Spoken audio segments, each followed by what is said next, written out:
ఎక్కడ ఇబ్బంది ఉన్నా కూడా నా ఫోన్ నెంబర్ అందరి దగ్గర అందుబాటులో ఉంది. 24 గంటలు ప్రజల కోసం పనిచేయడానికి సిద్ధంగా ఉన్నా. నాకు వేరే పని లేదు. కేవలం ఈ నియోజకవర్గం ఉన్నటువంటి ప్రజల కోసం పనిచేయడం ఒకటే నా కర్తవ్యంగా భావిస్తూ ఈ రాజకీయాల్లో కొనసాగుతా ఉన్నా.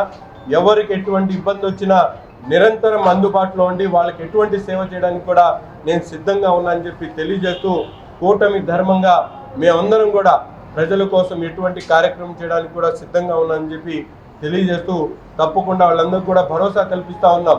2-3 నెలల లోపల ఎక్కడైతే కొండ్రపాడులో వాళ్ళకి స్థలాలు ఇవ్వడం జరిగిందో ఆ స్థలాల్లో వాళ్ళకి ఇల్లుగా పూర్తి చేసేటువంటి కార్యక్రమం కానీ, లేకపోతే ఆల్టర్నేట్గా ఎవరైతే ఇల్లు లేకుండా ఇబ్బంది పడుతున్నటువంటి వాళ్ళందరూ కూడా తప్పకుండా ఎక్కడో ఒక చోట అకామిడేషన్ ఇచ్చేటువంటి విధంగా మేము ఏర్పాట్లు చేస్తామని చెప్పి కూడా వాళ్ళకి భరోసా కల్పిస్తున్నటువంటి మాట ఈ సందర్భంగా తెలియజేస్తూ, ముఖ్యంగా నగరంలో అనేక సమస్యలు ఉన్నాయి.